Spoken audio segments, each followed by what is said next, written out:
A huge political change in Ralph's fortunes came when Jimmy Carter was elected. Well, I'm glad that Mr. Nader's come down. We had a brief conversation before the convention and decided then that after the convention was over that he would come down and spend the night to discuss some of the problems that consist among consumers and that might be of importance to the American people. A recurrent theme in Ralph's advocacy has been concern for the integrity of the body. Many of Ralph's policy initiatives have tried to develop new legal doctrines, new regulatory schemes to protect the body from assault and harm. One nuclear power plant catastrophe would be 45,000 dead, well over 100,000 seriously injured, untold damage to future generations. The misuse of law as an instrument of oppression is not new. The annual increase of oil and gas prices. Fantastic swindling in the marketplace, knowingly. 1 million pounds of meat a day is unfit for human consumption. The U.S. Department of Agriculture, Corporate crime. and the National Air Pollution Control Administration. For about a decade, Ralph had the field almost to himself. He had built a legislative record as a private citizen that would have been the envy of any modern president. That included the Clean Air Act, Mining Health and Safety Act, the Freedom of Information Act, Occupational Safety and Health Act. I saw the neglect, the indifference, the greed, the corruption of the two parties, and I looked around and I said, hey, is there anyone else running for president? I mean, be my guest. Nobody wanted to step forward. And year after year would go by. I didn't want to step forward. And then I began realizing that bad politics was driving out potential good candidates. You understand that it is more than a win-or-lose situation. It's the bigger picture. And this is where that bigger picture begins. We're at the place we're at because we have settled for so less for so long. If we keep settling, it's only going to get worse. The lesser of two evils, you still end up with evil. Students are not learning. They're not learning citizen skills. They're not learning how to practice democracy. They're not learning the creative force of their personality and idealism and imagination. Maybe if we started talking about citizen globalization, civic globalization, instead of corporate globalization, the world will move forward. To me and John Kerry was very constructive. He had been saying just the right thing. I'm going to appeal to everybody in this race, and we'll make it unnecessary in the end for an alternative, and I look forward to that. Fine. It's just the exact kind of competition I relish in. Take all the issues. Given his corporate paymasters, he wouldn't buy them.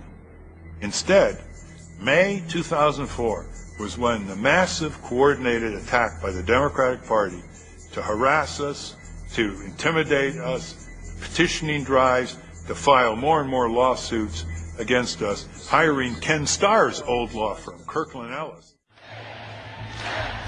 From the very beginning months of the campaign, we knew in 2000 and in 2004 we would have to try to get into the presidential debates. Ralph Nader could visit every city and town in this nation personally and not reach 10% of the people who watch the debates. What happens now, we have two options. You were warned once before that if you return, you were going to be placed under arrest for trespassing.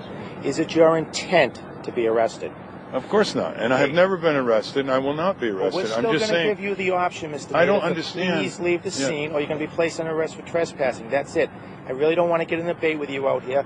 We'll give you a police escort off the grounds, or we'll in fact give you a ride off the grounds, or in fact you can be placed under arrest for trespassing and physically taken off the grounds. Let me please. What would we like to do right now? Let me please, Mr. McPhail, let me please just reply to you.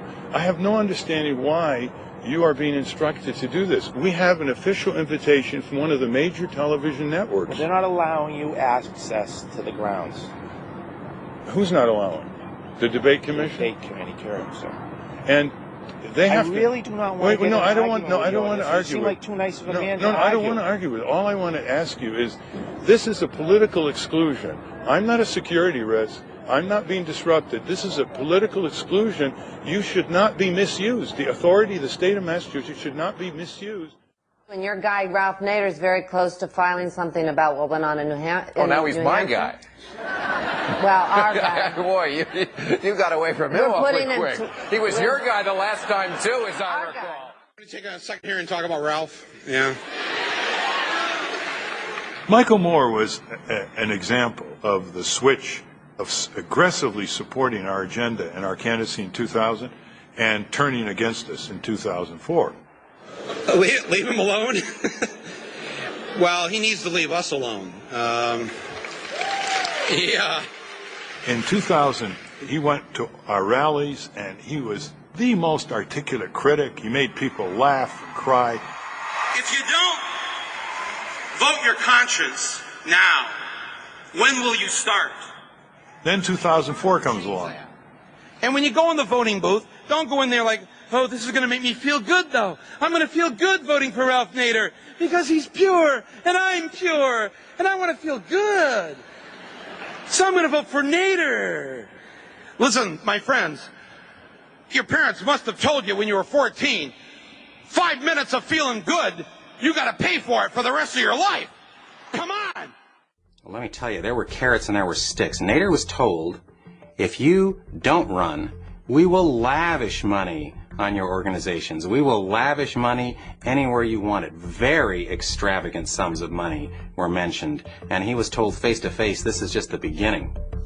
Oh, yes. I mean, through third parties, millions of dollars were offered for our programs and projects if I would drop out or if I would not decide to run.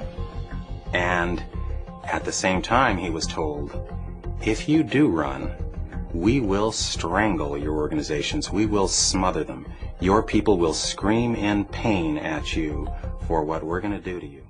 Killed him for saying that there's not a dime's worth of difference between the two parties. They killed him. And then the Democrats spent the next 4 years proving that he was right. You know, the Democrats folded on the war. They folded on health care. No child left behind. They hid under their desks. It all backs up to the guys outside the Capitol with the briefcases funding the people who make a vote and can make or break billions and billions of dollars worth of business. Their life is the price of their stock. And Ralph Nader threatens that. And we cannot overstate the power that they bring to stop him from doing that, including the power to decide that he is not going to get on this stage. I can't think of anyone in American history who better embodies the ethic, you can fight City Hall, than Ralph Nader. So often people go, oh, my vote doesn't count, or, oh, these big interests, you know, I can't affect it. His whole life, just this no name from Winstead, Connecticut, not because of pedigree or money, talks and wills his way into the national consciousness, and then stands for the ethic that consumers can stand up to corporations and voters can stand up to incumbents. I see how people up against enormous abuse, deprivation, dictatorships, you name it, taking it on, not giving up, persisting, persevering. That's what life's all about. There'll never be a hill that you don't have to climb when it comes to injustice in this world. You have to keep climbing it. And the important thing is not to say democracy is a myth in our country. It's to have better gradations. Democracy is very weak today in our country. We have to make it stronger and stronger until it becomes the profoundly realistic American way of life and crowds out the myths.